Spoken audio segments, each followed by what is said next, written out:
Queridos, graça e paz do Senhor a cada um de vocês, amém? Como é bom estar num domingo como esse, na presença do nosso Deus e Pai, domingo que sempre lembramos da vinda do nosso Redentor, porque todo culto dominical, dia do Senhor, é para Cristo e não pode ser diferente, mas hoje é diferente mesmo, né?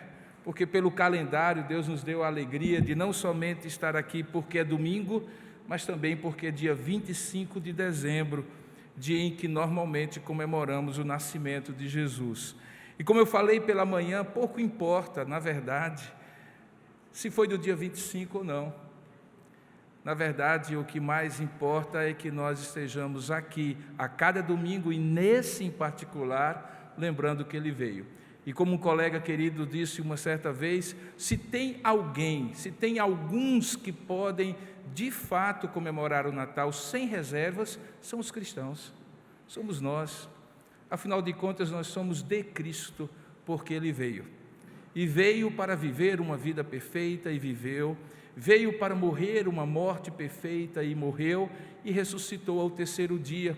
O nosso Cristo não é alguém que nós celebramos porque veio, mas está morto, mas porque veio e está vivo. Ele viveu e ressuscitou. Ele nasceu para morrer, mas não para ficar morto. Ele é um Cristo ressurreto. Motivo maior nós temos, então, de nesta noite adorar a Deus e prestar-lhe culto. E quando nós olhamos para os relatos que Mateus, o Evangelho de Mateus e o Evangelho de Lucas fazem, os dois que dão mais informações de como o Natal aconteceu, nós somos impactados, como eu falei hoje pela manhã, que esse Natal é um Natal improvável das impossibilidades.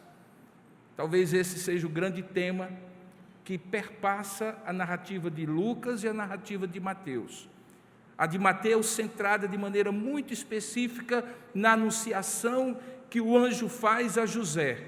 E se você já reparou, é justamente em Mateus que a genealogia inicia o Evangelho, e é a genealogia de José, para mostrar que ele também era da tribo de Judá. Mas é em Lucas, com muito mais detalhes, que ele narra todo o esmiuçar da anunciação, não somente a Maria, não somente aos anjos e pastores, mas também, antes disso, como eu falei pela manhã, a Isabel e Zacarias, que eram parentes de Maria, pelo menos ela assim é descrita, e que também recebem o Natal improvável da impossibilidade. Como eu falei hoje pela manhã, a história de João, filho de Zacarias e de Isabel, também é uma história de impossibilidades. Uma mulher estéril, esposa de um sacerdote, já idosa, com um esposo também idoso, quem sabe conformado já com o fato de que servia a Deus. A Bíblia diz que eles eram justos e irrepreensíveis em todos os preceitos e mandamentos, porém tinham o amargor de, naquela sociedade em que a valorização da bênção de Deus sobre uma esposa era um filho ou vários e muitos filhos, aquilo era a nota dissonante daquela história tão bonita. E o anjo se revela a João, ao pai de João, Zacarias, o sacerdote, e diz que aquilo que ele orava no secreto do seu coração lhe seria dado. E esse foi o tema da mensagem hoje pela manhã, na primeira parte do Natal improvável das impossibilidades. Mas hoje a coisa chega ao ápice. Hoje à noite é mais impossível ainda, porque não se trata apenas de uma mulher estéril já avançada em dias, mas de uma virgem, desposada a um homem, com quem nunca havia tido qualquer tipo de intimidade, e de repente, para cumprimento da profecia, Deus estabelece sobre Maria a sua bem-aventurança, a sua graça bendita e abundante, que a fez ser conhecida como bem-aventurada entre as mulheres, por ser a mãe do Redentor. E é essa história que eu gostaria de contar, entremeando com a história anterior de hoje pela manhã, para demonstrar o improvável Natal das impossibilidades. Eu convido você então a abrir a palavra de Deus no Evangelho de Lucas, no capítulo 1, a partir do verso 26, que conta a predição, o anúncio, a anunciação do nascimento de Jesus, não a José, como fora feito e descrito em Mateus, mas a própria mãe do Salvador, Maria. Lucas capítulo 1, verso 26 em diante. E nós vamos ler e após a leitura ouvir a palavra de Deus e entre a palavra lida e a palavra pregada pedir a bênção de Deus sobre nós. Eu vou pedir, ainda que seja necessário e apenas se for muito necessário, que na hora da ministração nós possamos preservar todo o silêncio e evitar o máximo de movimentação. Os nossos diáconos, por favor, nos ajudem e cada um de nós atentem às orientações dos diáconos para que possamos ouvir a voz do Senhor enquanto lemos a palavra e ministramos a palavra. Diz assim a palavra de Deus, Lucas capítulo 1, verso 26 em diante. No 6º mês, foi então o anjo Gabriel enviado da parte de Deus para uma cidade da Galileia, ao norte de Israel, chamada Nazaré. Ali havia uma virgem desposada com certo homem da casa de Davi, cujo nome era José, e a virgem chamava-se Maria. E entrando o anjo aonde ela estava, disse: alegra-te, muito favorecida, o Senhor é contigo. Ela, porém, ao ouvir essa palavra, perturbou-se muito e pôs-se a pensar no que significaria esta saudação. Mas o anjo lhe disse: Maria, não temas, porque achaste graça diante de Deus. Eis que conceberás e darás à luz a um filho, a quem chamarás pelo nome de Jesus. Este será grande e será chamado Filho do Altíssimo. Deus, o Senhor, lhe dará o trono de Davi, o seu pai, e ele reinará para sempre sobre a casa de Jacó, e o seu reinado não terá fim. Então disse Maria ao anjo: como será isto? Pois eu não tenho relação com homem algum. Respondeu-lhe o anjo: descerá sobre ti o Espírito Santo, e o poder do Altíssimo te envolverá com a sua sombra. Por isso também o ente santo que há de nascer será chamado Filho de Deus. E Isabel, tua parenta, igualmente concebeu um filho na sua velhice, sendo esse já o 6º mês para aquela que diziam ser estéril, porque para Deus não haverá impossíveis em todas as suas promessas. Então disse Maria: aqui está a serva do Senhor, que se cumpra em mim conforme a tua palavra. E o anjo se ausentou dela. Que Deus abençoe a sua palavra lida e fale ao nosso coração nesta noite. É o que nós vamos orar nesse momento. Oremos.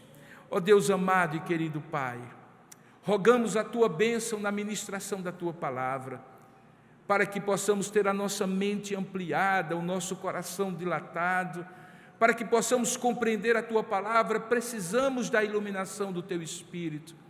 O mesmo Espírito que fez gerar no coração e no ventre da Virgem Maria o nascimento de Jesus, que inspirou a tua palavra, que estava sobre a face do abismo na criação, que ilumina a nossa mente quando precisamos ouvir a tua voz. Fala conosco, Senhor, e não apenas a nós que aqui estamos, mas também a todos que nos acompanham de maneira remota, para que de fato possamos compreender o improvável Natal das impossibilidades, onde manifestaste o teu poder e o teu amor para conosco. Fala conosco, é o que nós oramos, em nome e para a glória do nosso Senhor Jesus.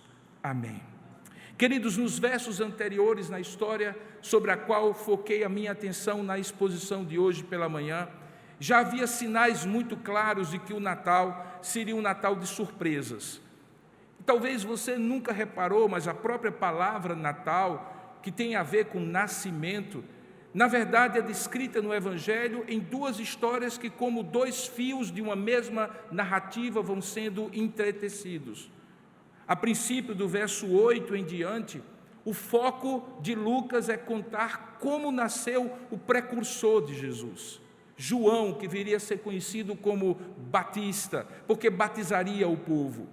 Ele, filho de Zacarias, como eu descrevi, sacerdote, homem justo, temente a Deus, e de uma mulher também justa e temente a Deus, distinguindo-se, portanto, do seu derredor, de homens ímpios que eventualmente não temiam a Deus. Aquele casal que era justo e temente a Deus, certamente tinha o amargor da alma de não poderem ter tido um filho, numa sociedade, como eu falei, que tinha na prosperidade da bênção de Deus sobre o homem, mesmo um sacerdote que servia a Deus fielmente, e sobre a mulher, o seu filho, aquele sinal da sua graça. A história é entretecida de tal maneira que Lucas vai puxar um pouquinho antes o fio do novelo para demonstrar que a história de João estava entremeada, entrelaçada com a história de Jesus. Como falamos hoje pela manhã, quando o anjo se apresenta a Zacarias e diz que a tua oração foi ouvida, nós descobrimos que, apesar dele estar conformado com a situação, no secreto colocava isso diante de Deus. Ele tinha uma expectativa, a expectativa daquele que crê, mesmo contra as circunstâncias, contra a esperança, por ser um homem já idoso e ela também uma idosa e ainda mais estéril. Mas no caso de Jesus, não havia oração feita por aquela virgem, não havia oração feita pelo seu noivo, com quem ela estava desposada, José, porque a própria situação seria, na verdade, caótica se tivesse acontecido de outra forma que não aquela promovida por Deus. Aquela mulher corria o risco, virgem ainda, jovem ainda, de ser apedrejada supostamente por ter quebrado o vínculo do matrimônio e do compromisso que havia feito com aquele homem. Não havia oração, não havia desejo, a não ser para depois do casamento, quando eles enfim consumassem o amor e pudessem então participar, como qualquer outro casal, daquele mandamento do Senhor que vem desde a criação: crescer e multiplicar e encher a terra. Não é que Maria pecaria se tivesse um relacionamento normal com aquele homem após o casamento, porque a Deus cabia dar-lhe o abrir do ventre, cabia dar-lhe a bênção de participar do mandato de crescer e multiplicar, que ele havia dado desde ao primeiro casal, Adão e Eva, e que também é dado a cada um de nós e que faz parte normalmente dos deveres que nós temos como humanidade e como servos de Deus de maneira especial. Mas não era um desejo de Maria que acontecesse naquele momento. Daí porque no texto é dito que aquela mulher se surpreende, teme, apavora-se com aquela estranha manifestação da revelação de Deus para com ela, de que ela haveria de ter um filho. A sua indagação, que é descrita logo ali, quando diz que ela estranhou e perguntou: como será isso, se eu não tenho relação nenhuma com homem algum, no verso 34, é decorrente do fato de que aquele anjo lhe aparecera com algo que não era desejado, pelo contrário, seria caótico e perigoso para ela, e mais do que tudo, pela manifestação, pela plenitude, pela magnitude daquilo que era descrito para ela.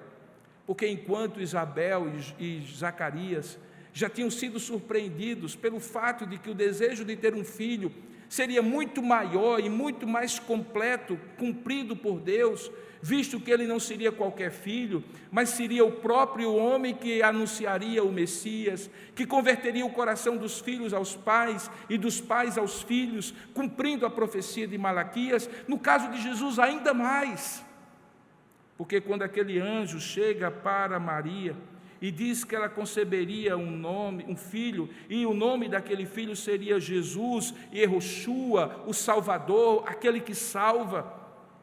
Algumas frases do que é dito mostram a magnitude da revelação, da anunciação. No verso 32 diz que ele seria grande, seria chamado Filho do Altíssimo, que Deus, o Senhor, lhe daria o próprio trono de Davi, o seu pai, e que ele reinaria para sempre na casa de Jacó, e o seu reinado não teria fim.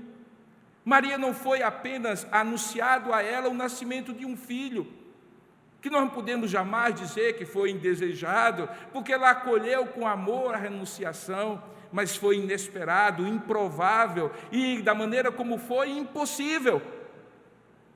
Mas é que ele não seria um filho qualquer. Já seria maravilhoso que Deus gerasse no ventre daquela maneira singular, mas é porque ele não seria um qualquer. Na verdade, pensando da sua perspectiva, mãezinha, nenhum filho é um qualquer, mas há de convir você que não é todo dia e nunca aconteceu, nem antes nem depois, que Deus se apresentasse a uma mulher virgem, jovem ainda, para dizer que não apenas ela teria um filho sem relacionamento nenhum com qualquer homem, mas que no seu ventre o Espírito Santo colocaria a semente bendita do Salvador e que ele seria o próprio rei, não um rei qualquer, mas o rei esperado, o rei Messias, o ungido, o esperado por várias gerações do povo de Deus, que depois daquele silêncio de 400 anos em que Deus fechou a boca e nada mais revelou, agora apareceria de maneira miraculosa no ventre daquela virgem, improvável e de maneira impossível, o próprio Deus feito carne, o Verbo se fez carne, depois contaria João. Aquela surpresa que choca o coração daquela jovem, a faz perguntar: como será isto? Ela não questiona o porquê de Deus fazer isso, o porquê dela ser a escolhida, mas como será isto? Certamente a preocupação que vinha ao seu coração era diante do caos e do risco que ela correria. Mas ao mesmo tempo, depois de Deus falar pelo meio do anjo que desceria sobre ela, veja o verso 35, o Espírito Santo e o poder do Altíssimo te envolveria, te entreteceria com a sua sombra, e o ente santo que há de nascer é o próprio Filho de Deus. Aquela mulher simplesmente disse no verso 38, Senhor, que se cumpra em mim, conforme a tua palavra. A obediência, a disposição, a confiança daquela mulher sobrepassa o medo e o temor do anúncio tão inesperado, tão improvável, tão impossível. E é justamente no meio dessas coisas e facetas que estão a história da narração de Lucas. É poder e glória por um lado, temor e preocupação por outro. É promessa firme do Deus que não falha por um lado, e receio de como será por outro. E é no meio dessas fissuras e histórias que se entrelaçam de João e de Jesus, que o Senhor então revela de maneira manifesta e completa e total que a improbabilidade, a impossibilidade estavam superadas, porque Deus manifestaria da maneira mais inusitada, singular, improvável e impossível o seu amor para com o homem. Como eu disse pela manhã, a história é contada, profecias são cumpridas, cânticos são entoados, inclusive o mais magnífico de todos, pela própria boca de Maria, o magnificar. Reações são despertadas. Gente que não tinha nada a ver com essa história, porque não fazia parte do povo da aliança, como os magos do Oriente, são trazidos para o centro da cena da redenção e oferecem ouro, incenso e mirra, presentes que simbolizam o tríplice ofício de Cristo. A mirra, tendo ele homenageado como profeta, o incenso homenageando-o como sacerdote, e o ouro como rei, fazendo com que nele tudo aquilo que era espalhado na antiga aliança se juntasse, convergisse para que ele fosse o sumo sacerdote da nossa aliança, Não apenas o profeta que profere a palavra, mas a própria palavra viva que manifesta o ser e a vontade de Deus, e aquele que, como diz o próprio texto, será chamado de filho de Davi, porque a ele dará Deus o trono e o seu reinado não terá fim. Gente que não tinha nada a ver com a aliança, como os magos, são trazidos para a cena. Pastores que eram a classe social mais desprezada daquela época, que estavam nos campos, ouvem uma milícia celestial dizendo para eles, especificamente para eles: glória a Deus nas alturas e paz na terra aos homens a quem Ele quer bem. E Herodes, o tirano, que representava aquele tipo de assédio do império mais poderoso da época, que o colocara no trono em Jerusalém, chamado Herodes o Grande, mas que se apequena na história, quando manda matar todos os infantes de 2 anos para baixo, tentando cessar a vida do Deus que é Deus da vida, do autor da própria redenção. Todos eles são colocados no centro da cena, como coadjuvantes, porque, na verdade, o grande protagonista é o Deus que torna o Natal improvável e impossível, real e concreto. E aquela concretude do Natal está simbolizada numa criança, indefesa, que precisava ser nutrido no seio da sua mãe, que precisava crescer como qualquer outra criança, mas também na graça, no conhecimento de Deus, revelar o que Deus tinha para a humanidade. Deus faz coisas improváveis e impossíveis acontecerem. Esta é a grande mensagem da redenção. E Ele faz motivado por um amor imenso, infinito, incompreensível, porque Deus amou o mundo de tal maneira é a maneira como João diz para dizer, deixe-me falar sobre como é esta maneira, é de uma maneira tal, indescritível, que deu o seu único Filho, para que todo aquele que nele crê não pereça, mas tenha a vida eterna. Que coisa gloriosa é quando Deus se motiva por um amor gracioso e manifesta o seu poder infinito para fazer a história da redenção acontecer na improbabilidade e impossibilidade das circunstâncias. Mas o que tem tudo isso a ver quando em 2022 nós nos reunimos hoje para celebrar esse fato? Estamos, por acaso, agora relembrando um fato histórico do calendário litúrgico, mesmo que a data possivelmente não tenha sido aos 25 de dezembro? Estamos nós registrando, assim como outros personagens da história, o fato de que existiu alguém chamado Jesus? Estamos simplesmente cumprindo uma tradição religiosa, cultural, já que estamos no lado ocidental, que separa a história entre antes dele e depois dele? É isso que nós estamos fazendo? Não, irmãos. O que nós estamos fazendo é celebrando o fato de que para Deus não há impossíveis em todas as suas promessas. E se isso é fato na redenção, e esse Redentor viveu vida perfeita, morreu morte perfeita, mas ressuscitou e vivo está, então Deus ainda continua cumprindo a sua vontade, e ainda hoje não há impossíveis para Deus em todas as suas promessas. A história de João conta isso, mas principalmente conta isso, a história de Jesus. Mas quando nós olhamos o que acontece após da anunciação, é que nós percebemos o que acontece quando essa história é contada. Se você prestou atenção, primeiramente nas reações de Maria, você vai compreender que Maria manifesta uma gratidão profunda ao que Deus faz. Havia risco, é verdade. Havia o risco do caos na vida dela, do apedrejamento inclemente de uma sociedade que a teria como adúltera, descumpridora dos vínculos, do engajamento com aquele homem, com quem ela não tinha tido relacionamento algum. Mas há uma gratidão muito grande.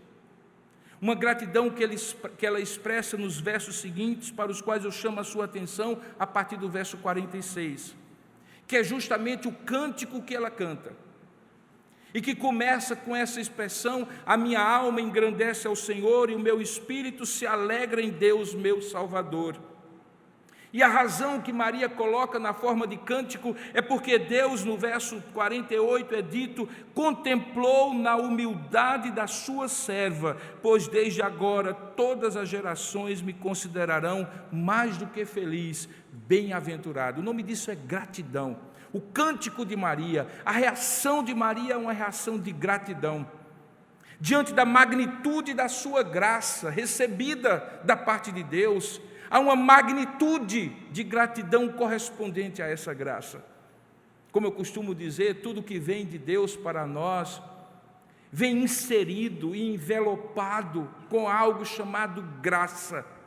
E tudo aquilo que deve voltar de nós ao recebermos a graça deve estar inserido e envelopado em algo chamado gratidão. Porque quanto mais agraciado você for, mais grato naturalmente você será. E Maria foi. A primeira reação dela foi justamente agradecer. Ela era uma serva, era uma jovem, era virgem. Deus a escolheu depois de tantos séculos para ser justamente a mãe do Redentor, o esperado das nações, o Messias, o ungido. Como não ser grata diante de tão grande privilégio? Como não deixar e relevar e confiar em Deus que Ele cuidaria do risco e do perigo de ser apedrejada? Como não agradecer? Porque todas as vezes que o Natal improvável, das impossibilidades, acontece na vida de alguém, a começar da própria Maria, o que deve existir no nosso coração é gratidão. Hoje pela manhã eu falava que, por alguma providência divina, pelo menos para nós do lado ocidental do globo, o Natal está tão próximo do Ano Novo. E é natural que nesse período, que para algumas culturas começa na verdade um pouco antes, no próprio dia de ações de graças, e que começa a sessão, a temporada dos feriados santos, holiday season, como fala no hemisfério norte, do dia de ações de graças, do Natal, das noites do Advento, dos domingos do Advento, nós somos naturalmente levados a olhar para trás numa retrospectiva, lembrando do nascimento de Jesus, mas também nos projetamos para o futuro, e em gratidão fazemos uma espécie de retrospectiva que nos dá motivação para determinadas determinações para o futuro. A vida é exatamente isso, irmãos. Quanto mais recebemos da graça de Deus, mais somos levados a agradecer, mas também, da mesma maneira como somos levados a agradecer, somos levados a confiar cada vez mais. Isso fica claro, porque diz muito, muito claramente Maria, no versículo 49, que depois das gerações me considerarem bem-aventurada, isso acontecerá, verso 49, porque o poderoso me fez grandes coisas, e santo é o seu nome. Ela estava falando de confiança de que Deus, que havia feito tão poderoso ato, haveria de fazer ainda mais sobre ela. Quando nós olhamos para esses momentos em que fica tão claro, querida irmã, que havia uma improbabilidade, uma impossibilidade na história de João o Batista, de Zacarias e Isabel, seus pais, e na história de Maria e sua mãe e seu filho Jesus, nós olhamos e dizemos assim: para nós também é preciso um reconhecimento do poder de Deus na forma de gratidão e uma consagração a Deus na forma de confiança de que Deus continuará fazendo coisas impossíveis na nossa vida, e o maior símbolo disso é justamente o Natal. Se tem alguma coisa que fomenta, que traz alegria e confiança ao nosso coração, é a certeza de que o mais difícil, o mais impossível de acontecer, o nascimento do nosso Redentor já houve, já ocorreu. O que Deus poderia fazer de maior do que o nascimento de Jesus? Se Ele faz o mais, Ele pode fazer o menos. Se Ele faz o máximo, Ele pode fazer o mínimo. Portanto, o que são as minhas impossibilidades? O que são as minhas orações ainda não respondidas? Diante da oração que Zacarias fez e que Deus revelou de maneira perfeita a sua vontade, além daquilo que ele pedia ou pensava. O que pode existir no meu coração, senão uma gratidão profunda pelo que Deus já me fez, e que nessa época de fim de ano é tão propício pensar.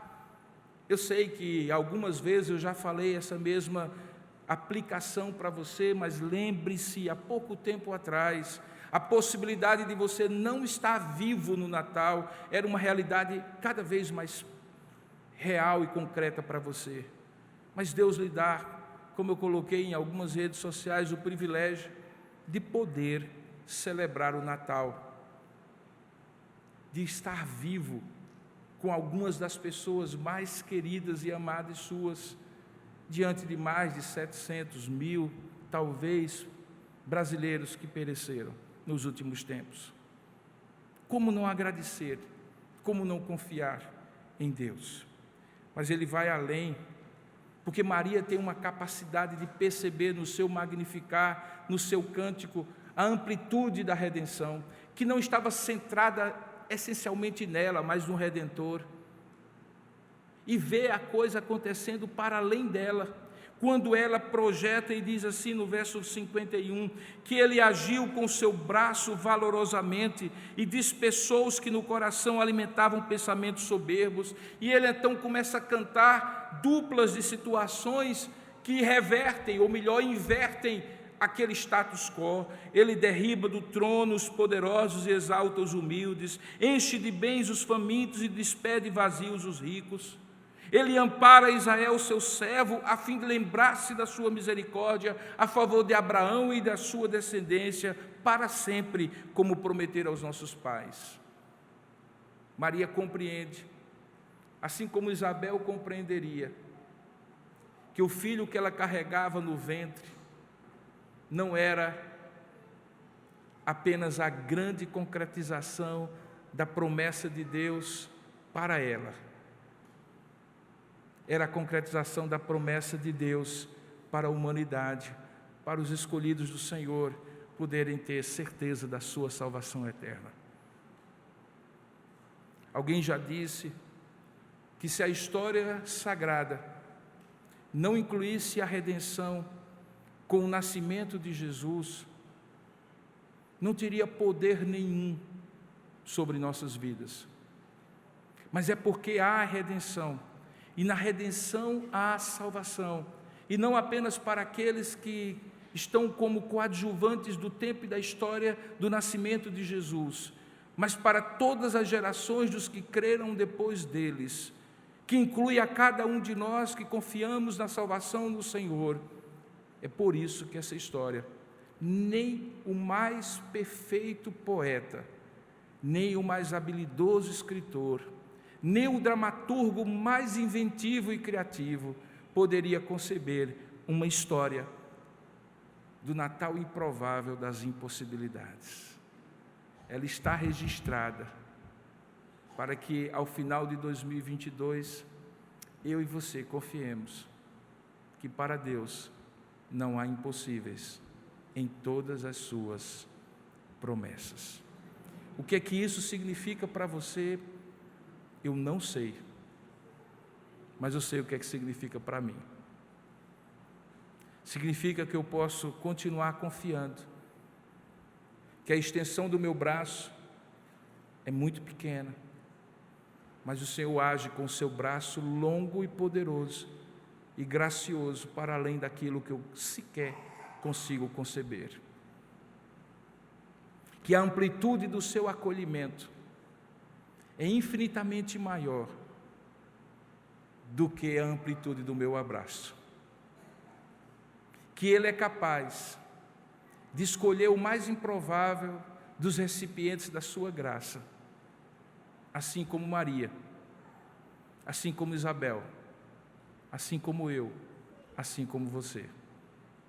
E se isso é verdade, e a palavra de Deus assim nos diz, que é isto que determina toda a nossa fé, Porque se Cristo não tivesse nascido, por óbvio, ele não teria morrido na cruz, e se ele não tivesse morrido, ele não teria ressuscitado, e vã seria a nossa fé. Se isso tudo é verdade, e a palavra de Deus diz que é, Natal desperta no meu coração a confiança de que Ele é capaz de fazer o impossível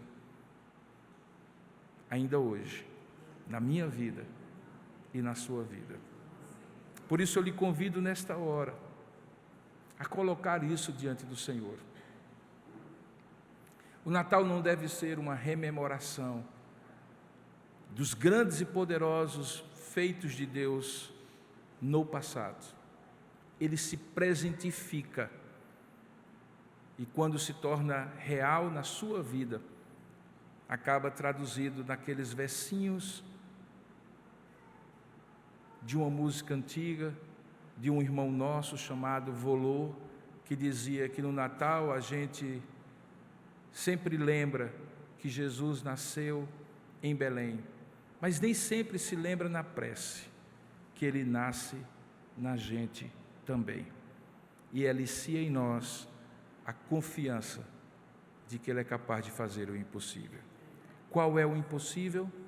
Apresente-o diante de Deus agora, assim como Zacarias apresentou, e assim como, apesar de não ter apresentado, Maria viu concretizado na sua concepção sobrenatural do Filho de Deus no seu ventre. Curva a sua cabeça por um instante e coloque agora a sua vida diante de Deus. O impossível é só impossível para você. Ele é real para Deus, por mais impossível que ele seja para você. Vamos orar juntos. Ó Deus amado e querido Pai, muito obrigado pela história da redenção, que nos relembra mais uma vez o quão poderoso e gracioso Tu és. Muito obrigado, Senhor, porque as improbabilidades para nós, para Zacarias, para Isabel, para Maria, não são levadas em conta pelo Teu poder e por Tua graça, porque quando queres fazer, Tu fazes, e fazes de maneira impossível aos olhos humanos. E é por isso que nós, nesta hora, com a mesma confiança que Maria colocou em Ti, movida por um senso de gratidão, de ter sido escolhida para Te conhecer de maneira tão profunda, sendo a mãe do próprio Salvador, nós, como servos do Senhor, colocamos diante de Ti e dizemos: faça-se conforme a Tua vontade, eis aqui a nossa vida, eis aqui os Teus servos e servas. Nós queremos ser o palco onde Tu cumpras a Tua redenção, onde Tu operes os Teus milagres, onde Tu ajas de maneira sobrenatural. Pai, queremos ser surpreendidos pela Tua graça e reconhecer que Tu és mais do que poderoso, Tu és o Todo-Poderoso, que Tu és o único Altíssimo e, portanto, ó Deus, o que há de impossível para Ti? Reconhecemos, ó Pai, nossas limitações e que talvez alguns dos nossos desejos não sejam conforme a Tua vontade, mas sabemos que ela é boa, que ela é perfeita e que ela é agradável para aqueles que confiam em Ti e sabem que o Senhor pode fazer infinitamente além daquilo que pedimos ou pensamos. Visita o nosso coração, não pela voz de um anjo, mas pela voz da Tua própria palavra que foi ministrada, e que nesta noite, assim como o ventre de Maria foi cheio do Teu poder, também o nosso coração seja cheio da confiança neste mesmo poder, ó Pai, e que assim aquilo que parece a nós impossível se concretize para cumprimento da Tua vontade. Ó Deus, fala conosco continuamente, que no Natal Deus se faz gente e o mais impossível de todo o universo acontece para que possamos crer no Deus para quem não há impossível em todas as suas promessas. Fala conosco continuamente, é o que nós oramos, em nome e para a glória do Senhor Jesus. Amém e amém.